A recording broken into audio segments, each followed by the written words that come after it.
Eu recebo aqui no estúdio da Vicinal o professor de História da Universidade Federal do Paraná, Denilson de Oliveira. Ele é autor do livro Os Soldados Alemães de Vargas. Professor, quem foram esses soldados? Foram nossos heróis? Necessariamente.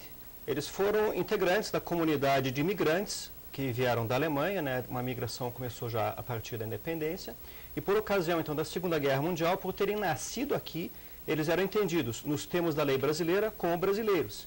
E sendo cidadãos brasileiros, eles estavam então obrigados a prestar o serviço militar nas Forças Armadas Brasileiras. E o número substancial deles, que eu estimo em 4% do efetivo que zarpou rumo aos campos de batalha da Segunda Guerra Mundial na Itália, eram compostos então de teuto-brasileiros, de descendentes de alemães que tomaram parte da Força Expedicionária Brasileira, inclusive, como você notou, os nossos maiores heróis. O tenente Max Wolff Filho, um deles. Com certeza. O tenente Ari Weber-Hauen, e outros aí que a gente pode citar, o capitão Iedo Blaut, vários e vários outros teuto-brasileiros que se notabilizaram como grandes militares, como grandes combatentes da Força Expedicionária Brasileira. Bom, para o governo eles eram considerados brasileiros, mas a sociedade tinha essa visão? Qual era o clima que existia na época contra os imigrantes, principalmente aqueles que compunham as chamadas forças do eixo, os alemães, os italianos e os japoneses? Bom, os anos 30 no Brasil são marcados por um acentuado nacionalismo, né? O sentimento patriótico e nacionalista é muito intenso, né? Já em 1935 tem início a assim chamada Campanha da Nacionalização, que era um conjunto de políticas públicas para provocar, para forçar o abrasileiramento, a nacionalização dessas comunidades de imigrantes, quer dizer, a comunidade japonesa, a comunidade alemã, em menor grau a comunidade italiana, todos aqueles grupos étnicos que não tinham se incorporado à sociedade brasileira deveriam, nos termos da campanha da nacionalização, se tornarem brasileiros. Começa então já a partir dos anos 30 a proibição de se batizar os filhos com nomes estrangeiros, a proibição de se ministrar o ensino nas escolas exclusivamente em língua estrangeira, a proibição de se publicar jornais e revistas em língua estrangeira e assim sucessivamente até chegar um momento que a comunidade imigrante não pode nem mais proferir os seus cultos religiosos na sua língua materna. Quer dizer, tudo isso como parte de um grande esforço de nacionalização, daí o nome dessa campanha da nacionalização, que despertou muita animosidade, muito rancor, que inclusive é historicamente anterior, né? Quer dizer, da comunidade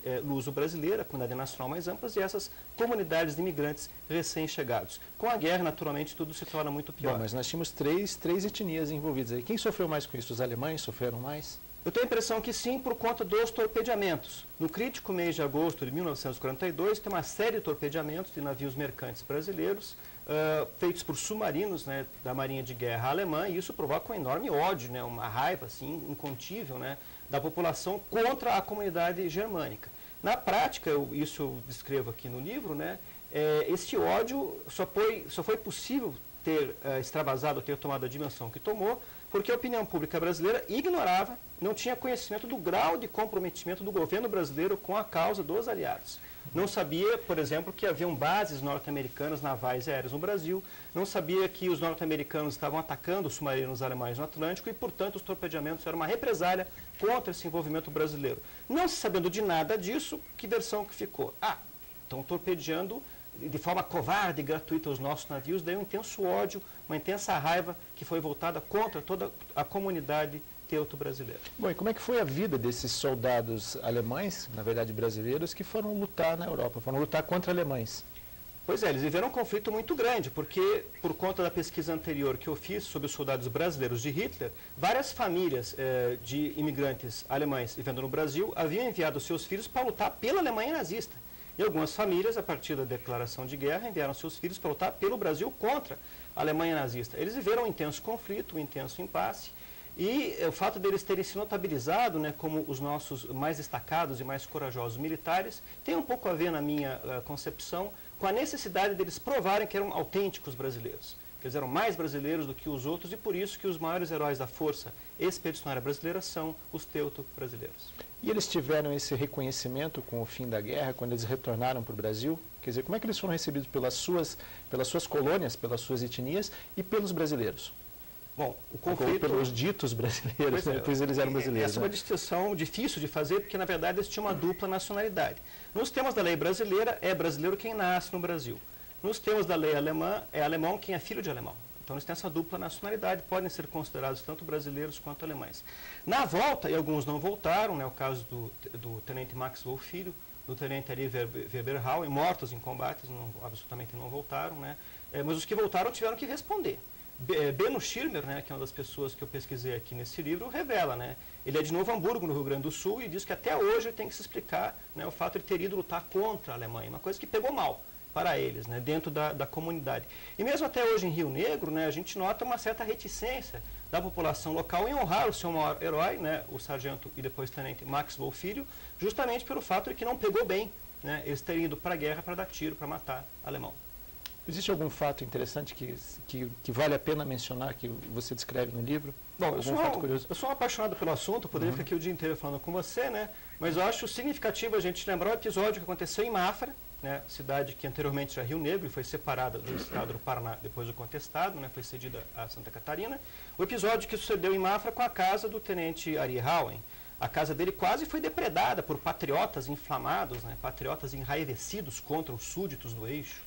Os alemães que, né, trabalhavam contra o Brasil aqui dentro do nosso país, a casa dele quase foi depredada. Um episódio que eu descrevo no livro é que essa depredação foi impedida por um popular, por um anônimo que eu não consegui identificar, que se interpôs entre a multidão e a casa da família Hauen, dizendo, não, aqui não. Essa casa não pode ser vítima dessa violência, porque o tenente Ari Hauen está na Itália combatendo o nazifascismo. Isso desmobilizou a multidão. Max Wolff foi acusado de ser nazista também, né? Um episódio interessante, né? Ele foi acusado de criar um pelotão especial que era entendido como sendo uma espécie de SS, né? De Schutzstaffel, né? As tropas do partido nazista, né? Ele foi muito acusado de ser um elemento nazista também. Eu gosto de citar também no livro o caso do Sr. Gerd Brunkhorst, de todos os pesquisados, o único que ainda é vivo, né? O Sr. Gerd Brunkhorst, ele perdeu seus direitos civis, perdeu seu emprego, teve vetado as suas possibilidades de ascensão social, era marginalizado, era discriminado na vida civil no Rio de Janeiro, né? Mas foi tratado como cidadão brasileiro normal e cumpriu seus deveres, inclusive o dever militar, né? E ele teve que cumprir o seu tempo de serviço militar na campanha da Itália. Então é um contraste muito grande, né? Essa comunidade não era considerada como cidadã na hora de usufruir os seus direitos constitucionais, mas era lembrada, assim, como cidadã na hora de cumprir com seus deveres, dos quais o pior, né, o mais penoso, era efetivamente o serviço militar em tempo de guerra. Bom, professor, você começou com os soldados brasileiros de Hitler, agora veio os soldados alemães de Vargas, e vem um terceiro livro, será uma trilogia? Bom, a história, como diria Max Weber, a história é infindável, né? Uma coisa acaba puxando a outra, como você está lembrando, mas em princípio eu pensei em fazer efetivamente uma trilogia. Quer dizer, o primeiro livro que tratava então dos brasileiros, nascidos aqui, que lutaram por Hitler. Esse segundo livro, que vai ser lançado agora dia 24 de setembro, né? Dos alemães que lutaram por Vargas. E um terceiro livro que seria uma obra de síntese, um terceiro livro sobre a FEB, sobre a Força Expedicionária Brasileira e o papel que o Brasil desempenhou na Segunda Guerra Mundial. Muito bem, professor Denison de Oliveira, professor de História da Universidade Federal do Paraná, autor dos livros Os Soldados Brasileiros de Hitler e Os Soldados Alemães de Vargas. Muito obrigado pela sua presença no telejornal da TV Sinal. Até uma próxima oportunidade, até, quem sabe, com o livro sobre a Força Expedicionária Brasileira. Até lá. Eu agradeço. A seguir, os 25 anos de fundação da Pastoral da Criança.